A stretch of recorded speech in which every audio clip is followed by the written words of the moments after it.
Kalashnikov سے کافروں کو مارو اور کمپیوٹر کے ذریعے دوسرے مسلمانوں کو بلاؤ، تقریریں ریکارڈ کرو، ایڈیٹنگ کرو، صفائی کرو، پھر بعد میں اسے شائع کرو۔ ہزاروں لاکھوں لوگ آپ کی تقریریں سنتے ہیں اور جہاد کے لیے تیار ہوتے ہیں۔ کچھ وہیں پر رہ کر مجاہدین کے لیے دعائیں کرتے ہیں، مجاہدین کے لیے پیسے بھیجتے ہیں، مجاہدین کے حامی، مددگار اور انصار بن جاتے ہیں، اور کچھ ہجرت کر کے مال و ملک، وطن، ہر چیز چھوڑ چھاڑ کر ہجرت کر کے آ جاتے ہیں، آپ کے دست و بازو بن جاتے ہیں۔ یہ سب نتیجہ ہے کس چیز کا؟ آپ کے قتال کا اور آپ کی ترغیب کا۔ مبارک ہیں وہ لوگ جو کہ ایک ہی وقت میں قتال میں بھی مصروف ہیں اور لوگوں کو جہاد کی طرف بلانے میں بھی مصروف ہیں۔ آپ جہاد کے میدان میں ہیں، عالم اسلام میں اس کا پرچار کرتے ہیں، اسے پھیلاتے ہیں، تو یہ انشاءاللہ ریاکاری نہیں ہے۔ آپ کی نیت درست ہونی چاہیے۔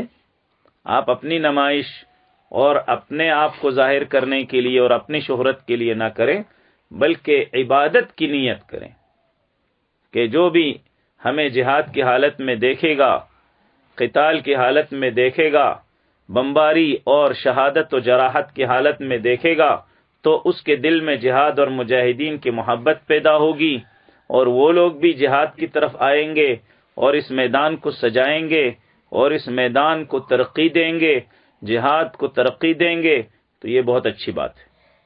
آپ گھر کے اندر بیٹھے ہوئے ہیں لیکن کمپیوٹر آپ کے سامنے ہے اور آپ مجاہدین کی ویڈیوز بنا رہے ہیں، آپ بھی مجاہد ہیں۔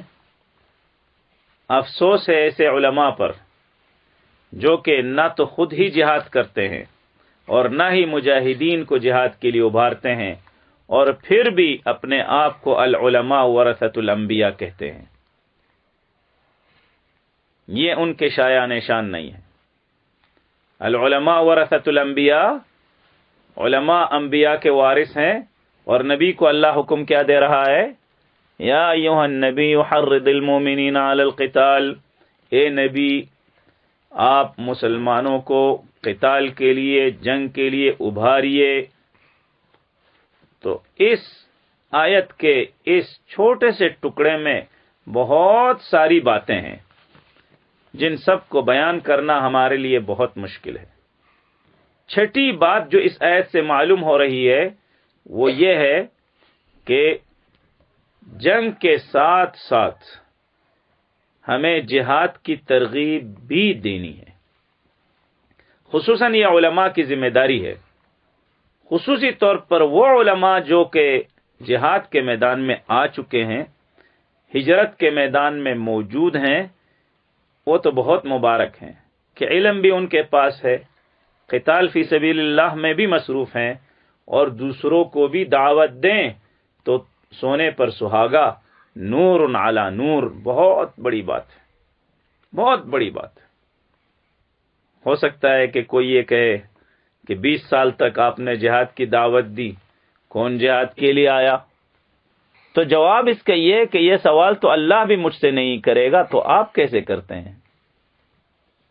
اللہ نے تو مجھے اور آپ کو یہ حکم دیا ہے کہ آپ یہ کام کریں، لوگوں کو جہاد کے لیے بلائیں، لوگوں کو جنگ کی طرف دعوت دیں۔ اب کسی کا آنا نہ آنا یہ تو ہمارا کام نہیں ہے، لیکن میں آپ لوگوں کو یہ بتا دینا چاہتا ہوں کہ جس وقت ہم نئے نئے پاکستان سے آئے تھے اور تقریریں کرتے تھے تو اس وقت ہماری تقریروں کو سننے کے لیے سوائے دیوار کے اور کوئی بھی نہیں تھا۔ میں اپنی بات ذکر کر رہا ہوں، تقریر کو میں لکھا کرتا تھا اور اس کے بعد دیوار کے سامنے بیٹھ کر اسے ریکارڈ کرتا تھا، اور بعد میں اسے کمپیوٹر میں ڈال کر ایڈٹ کرتا تھا، صاف ستھرا کرتا تھا، پھر بعد میں اسے شائع کرتے تھے ہم۔ تو ایک دفعہ میرے دماغ میں یہ بات آئی کہ یار تم بھی کیا بیکار کام میں لگے ہو، اتنی محنت کرتے ہو، پتہ نہیں کوئی سے سنتا بھی ہے یا نہیں. تو اللہ جل جلالہ نے میرے دل میں ایک بات ڈالی، الحمدللہ، کہ اللہ تعالی نے ابراہیم علیہ السلام کو مکے کی تعمیر کے بعد، بیت اللہ کی تعمیر کے بعد اللہ نے حکم دیا وَأَذِّن فِي النَّاسِ بِالْحَجِّ، اب آپ آواز لگائیں تاکہ لوگ حج کرنے آئیں.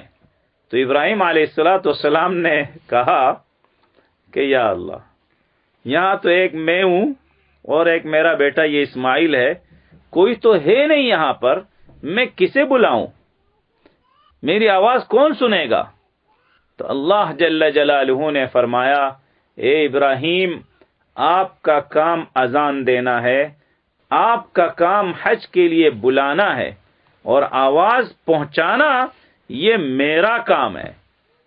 تو حدیث میں آتا ہے کہ قیامت تک کے لیے جو انسان بھی حج اور عمرے کے لیے جاتا ہے، ان سب کے کانوں میں اللہ تعالیٰ نے یہ آواز ڈالی، ان کے دلوں میں اللہ نے یہ آواز ڈالی، اللہ نے ان کو یہ آواز سنائی جس وقت وہ اپنے ماں باپ کے پیٹھوں میں تھے اور پیٹوں میں تھے.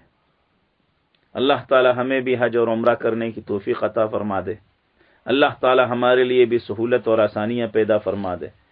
ابراہیم علیہ السلام کی اس آواز سے ہم محروم نہ ہو جائیں. آپ کا کام تقریر کرنا ہے، اس کا اثر لوگوں پر ہو رہا ہے یا نہیں یہ آپ کا کام نہیں ہے، نتیجے کے آپ ذمہ دار نہیں ہیں.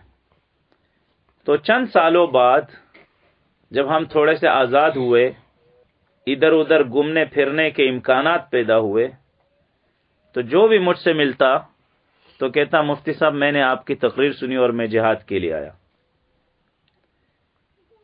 حتیٰ کہ کچھ لڑکوں نے تو مجھے یہ بھی کہا کہ مفتی صاحب میں گانے کی کیسٹیں بیچا کرتا تھا.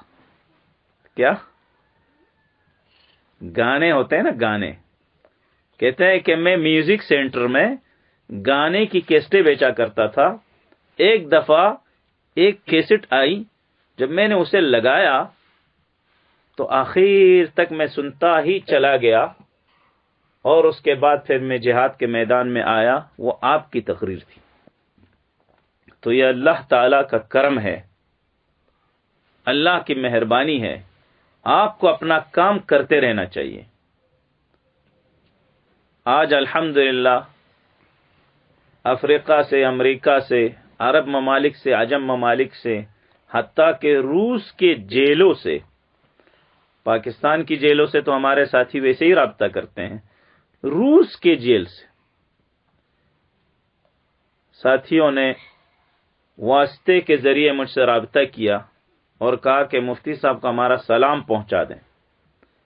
ہم ان کی ازبکی زبان کی تقریریں جیل میں سنتے ہیں. آج الحمدللہ اللہ تعالیٰ نے ہمیں انٹرنیٹ کی شکل میں بہت بڑا ایک میدان دے دیا ہے. آج کے لیے جو انٹرنیٹ ہے اس سے ہمیں فائدہ اٹھانا چاہیے. آپ پہاڑ پر بیٹھے ہوئے ہیں، غار کے اندر بیٹھے ہوئے ہیں، تقریر ریکارڈ کرتے ہیں، پوری دنیا میں آپ کی تقریر سنی جاتی ہے، اور پوری دنیا کا کافر آپ سے ڈرتا ہے. کافر آپ سے ڈرتا ہے، لرزتا ہے، کانپتا ہے، آپ کی تقریر سے کانپتا ہے. تو آپ کے لیے اس سے بڑی اور کیا عزت ہوگی. تو اس لیے میں علماء کرام کو یہ کہنا چاہتا ہوں کہ اللہ تعالیٰ نے آپ کو علم دیا ہے، قتال فی سبیل اللہ کے میدان میں آئیں اور جہاد کے لیے دوسروں کو بھی ابھاریں. اگر قتال فی سبیل اللہ کے میدان میں نہیں آ سکتے تو کم از کم جہاد کے لیے تقریر تو کریں. پیغمبر کے وارث ہیں تو وارث ہونے کا حق ادا کریں.